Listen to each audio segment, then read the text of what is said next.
Right. KCR ఈ మధ్యకాలంలో మనం చూస్తున్నాం, ఒక పక్క వాళ్ళ పార్టీకి సంబంధించినటువంటి లిక్కర్ స్కామ్ ఇష్యూ నడుస్తుంది, మరొక ఫోన్ ట్యాపింగ్ ఇష్యూ పెద్ద ఎత్తున నడుస్తుంది, పార్టీని ఉక్కిరి బిక్కిరి అవుతుంది.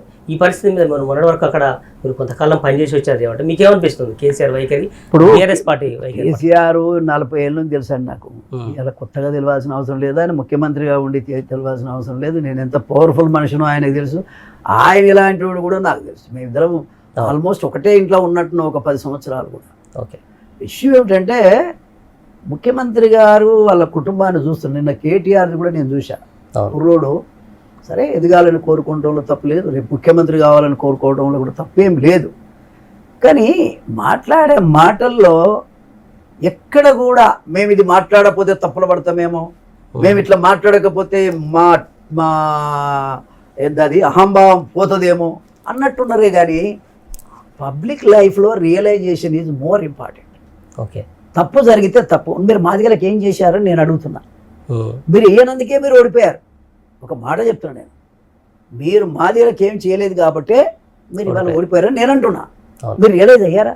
అవును నిజమే, మాదిగలకు మేము తప్పు చేశాము అనే మాట అంటే మాదిగల లోపల ఓ కనీసం సింపతి వస్తుంది ఎన్నడైనా. మీరు అది దళిత బంధు లాంటి పెద్ద స్కీమ్ సక్సెస్ అని ఉద్దేశిస్తూనే మీరు వెళ్ళారు. నా మనసు అర్థం చేసుకో అన్నా, దళిత బంధు పెడుతున్నా, కుటుంబానికి 10 లక్షలు ఇద్దాం, నువ్వు రావే అంటే నేను వెళ్ళానా లేదా? నా స్వార్థం ఏంటంటే నా జాతికి మేలవుతుంది, నా జాతికి మేలైతే నేను వెళ్ళా. కానీ దాని విషయంలో కూడా మీరు లేటుగా ప్రకటించడం అనుకో, దాన్ని 2021లో ప్రకటన చేస్తే 3 సంవత్సరాలు తగనే పోయింది మాటలతోనే. కంటిన్యూ కనుక అది సంవత్సరానికో 2-3 లక్షలు కనుక కవర్ చేసుకుంటూ పోతే జనానికి నమ్మకం వచ్చేది.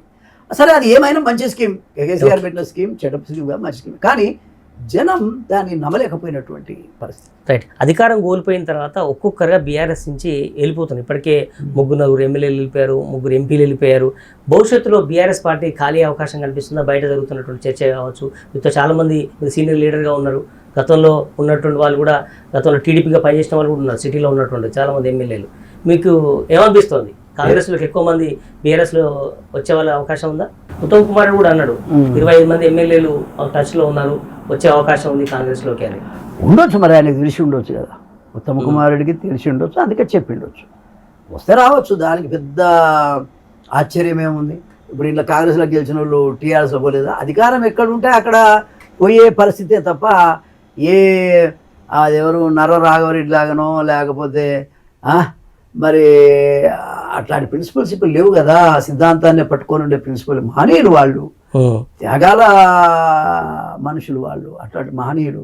ఇలా ఎవడున్నాడండి? ఎవడు చూడు డబ్బు ఉందా, ఎన్ని కోట్లుని.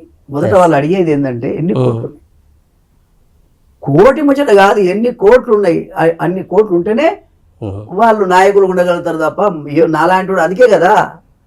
ఇప్పుడు నేను త్యాగాన్ని నమ్ముకొని త్యాగం బాటలో నడిచి 6 సార్లు గెలిచి ఆ త్యాగాన్ని ఇప్పటికీ నిలుపుకోవాలనే ప్రయత్నంలో నేను ఉన్నాను. ఒక మాట చెప్తున్నా, మరి నీతికి నిజాయితీకి మారుపేరుగా బతికితే మరి ఇప్పుడు నాకు వస్తున్న మూల్యం ఏందో నాకు అర్థమవుతుంది. ఓహో, డబ్బు ఉంటే నేను సంపాదించాలంటే 500కి ఎకరం అబ్బా ల్యాండ్, ఆ రోజుల్లో 500కి ఎకరం మన దగ్గర, గుట్ట ఇక్కడ నుంచి గుట్ట దాకా. ఇవాళ 5 కోట్లు ఉంది కాబట్టి మనం డబ్బు ఎందుకు సంపాదించలేదంటే సంపాదించలేక కాదు, వద్దు, దానికి దూరంగా ఉండే మనస్తత్వాన్ని పెంచుకున్నాం, ప్రేమను ప్రజలకు పంచినాం. నేను ఇండిపెండెంట్ కూడా దళితుడిగా ఒక సందర్భం టికెట్ రాకపోతే నామినేషన్ వేసి నయా పైసా ఖర్చు లేకుండా నేను 40 పెద్ద మెజారిటీతో నేను గెలిచాను. కాబట్టి 6 సార్లు గెలిచాను. ఎట్లా గెలుస్తామండి? అది కూడా చాలామంది వ్యతిరేకంగా ఉన్నప్పటికీ నేను గెలిచాను. కాబట్టి ఇవాళ ఏంటంటే నీతికి నిజాయితీ కూడా ఒక ప్లేస్ అయితే ఉండాలి కదా, ప్లేస్ అయితే